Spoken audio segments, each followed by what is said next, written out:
Konnichiwa, Mina. This is Tisa Curry. You're watching PokeCast. Welcome back to another Game Boy Top 10s. This is Tetris for Game Boy. There's only 7. Because, well, there's only 7. Once again, there is several rules that I have for this list. The rule number 1, it has to be a puzzle game registered on GameFAQs. If it is not there, it is not on this list. Only because, well, then it's not a puzzle game. And I would like to make sure that it's still a little easier for me. Moving on to rule number 2, no Game Boy Color games. Unfortunately, there are more tricks and Tetris games available on the Game Boy Color, but it is the next-gen hardware, and I don't want to include it onto this. Rule number 3, has to be a Tetris game or a Tris game. This way I can add in a couple of the other games that try to gain popularity by using the Tris sound in their names, which at least one of them did a good job at it. Moving on to number 7, word Tris. This one's at the end of my list for just because the game itself kind of feels broken in a sense. Basically, as you can see right here, you're playing with letter tiles, and you're trying to form words, either horizontally or vertically. Now, because of it being a random piece letter out there, with even hidden letters to make it a little bit more challenging, the game itself is very hard to play, and is not one of my favorite types of Tetris. True, I do love word games, but this is one of those that I don't think was really thought out properly. Because of it being so random, you really can't build your words as good as you could. Now, of course, there are some of those that are just amazing at this, but since we only get to see the next letter coming up, you really aren't able to. So yeah, if anybody has a video showing, how good you can do at that, I'd love to see how an expert this game can actually do, because I am just not good at this game and I can't actually plan ahead like I normally can in certain Tetrises. So this is one, the word Tris is just so weird and doesn't work in my opinion. That's why it is number 7 of 7, word Tris. Yes, one that is definitely bizarre. Moving on to the next one, which is even, I guess, yeah. Number 6, Tetris Plus. This is probably my least favorite Tetris title just because of that evil professor. Basically, how this game works is you're going on an adventure, and you have to clear a spot for the professor to drop down to the goal. Unfortunately, there is a rotating spike at the very top coming down trying to kill the professor. You are actually his lovely and pretty assistant helping him out. The downside is you have to play Tetris, and you gotta be very careful about how you place your pieces. If he is walking and you drop a piece, it will actually activate him to climb, so you gotta be very careful about how you put down your pieces. The good thing is if you have a high enough build, you can start breaking your pieces like I'm doing right here to get good pieces, because some pieces just are bad.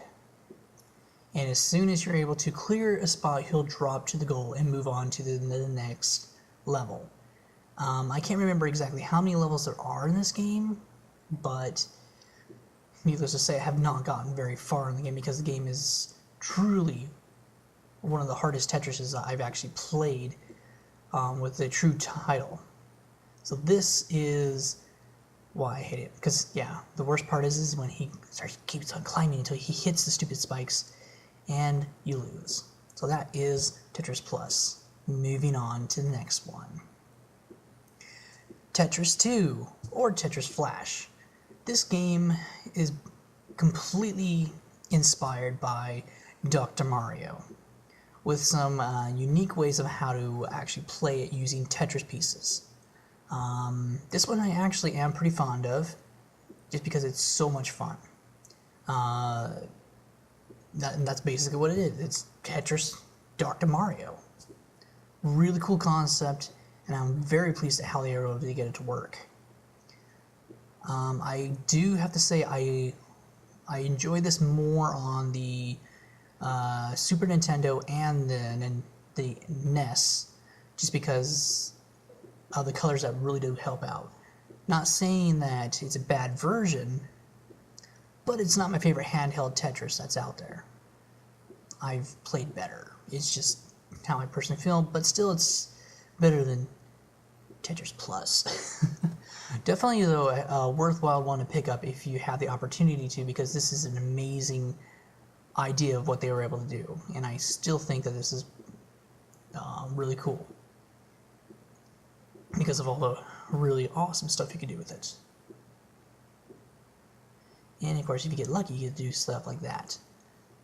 So yeah, moving on is one that's really cool, Hattress.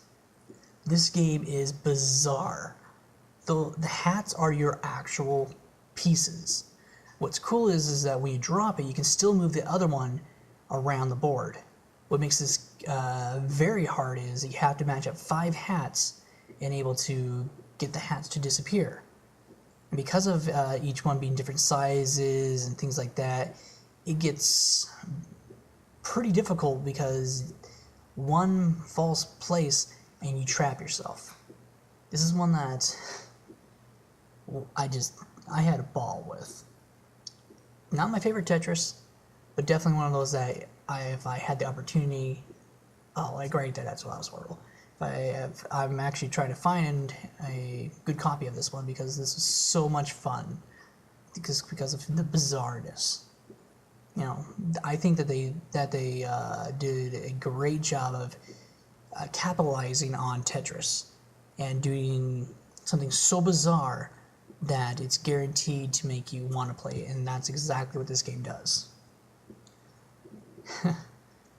And I think this is only stage 1, and this video I played a lot, and man, it gets harder and harder, especially when they add more and more caps in there. The good thing is that it's so much fun to play this one, and that's why it is number 4 on my list. All right, moving on. Number 3, Tetris Blast or Super Bombless. This game is phenomenal. You are playing Tetris, but unable to actually clear everything, you have to build bombs. And if you complete a line that doesn't have any bombs, it actually will give you a multiplier. And that's what makes this one very unique. And strangely enough, this is my mother's favorite version of Tetris. To where frequently, when she can't pass levels, she'll bring it out to me after an hour of being stuck in one. I'll beat it, I usually get this evil look of, it took you 3 seconds to beat it. It's like, well, it wasn't that hard, and usually I get something thrown at me if I'm not careful. So beware, if you have to help your moms, be nice to them, because they don't like it when you beat their games quickly. Which is funny, because this is actually why we have a current Game Boy Color, is specifically for my mom. It actually belongs to my mom, where we can actually play Game Boy Color. And this is the game that we bought her for a Mother's Day present, and boy, she played this thing like crazy. I still enjoy this one. Unfortunately, it was only available on the Game Boy in the United States, and the Super Nintendo edition, if I remember correctly, was not available in the US. It was actually only available in Japan as Super Bombless. I was able to import it, and I have to say, when it comes to multiplayer, it's a lot of fun to play. Definitely check this one out. Moving on to number 2 is Tetris.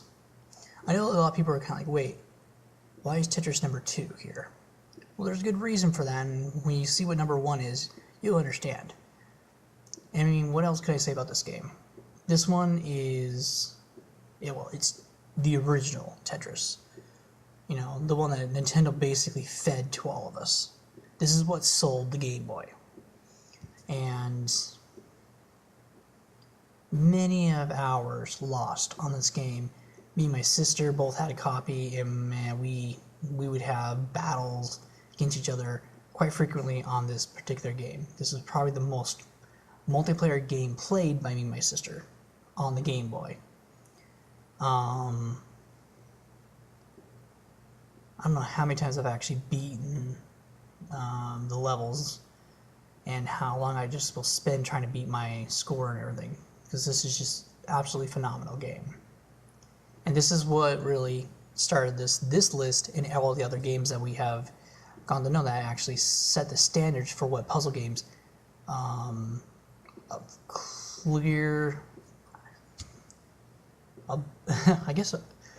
clearing thing puzzle games were completely based off of.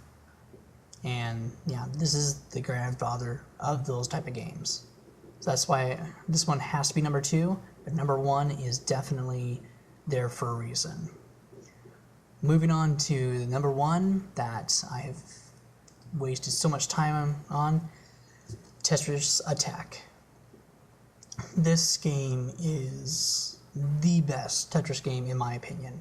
It has been re-released on Game Boy Color, on the Nintendo 64, on the DS, and now it's available on like every platform possible as Puzzle League.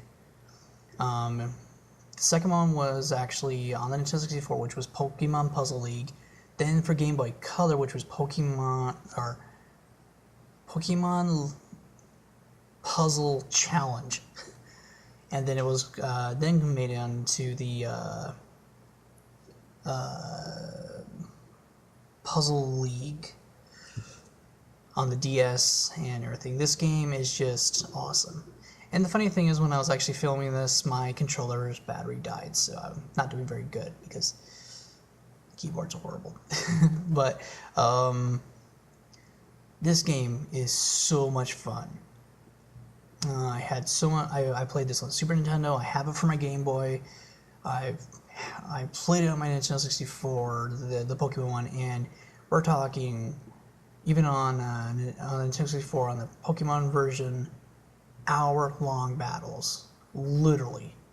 On the Super Nintendo, go for good 30-minute battles.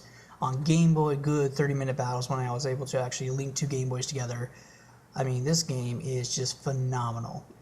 It definitely adds a lot of difficulty, and in my opinion, because of how much strategy is involved in this one, is at times harder than the original Tetris. But still, yeah, that's just my opinion on this. This is personally my favorite one out of all the Tetrises. Tetris Attack. And still will always be my favorite. Well, I know, yeah, I love Yoshi. I hope you guys have enjoyed this. This is the top 7 Tetris games, since there's only 7 on the Game Boy. Hope you guys have enjoyed this video of just showing what there is out there for the Tetris games. Hope all of you enjoyed. Leave your comments. Let me know how you guys feel. Ciao and sayonara.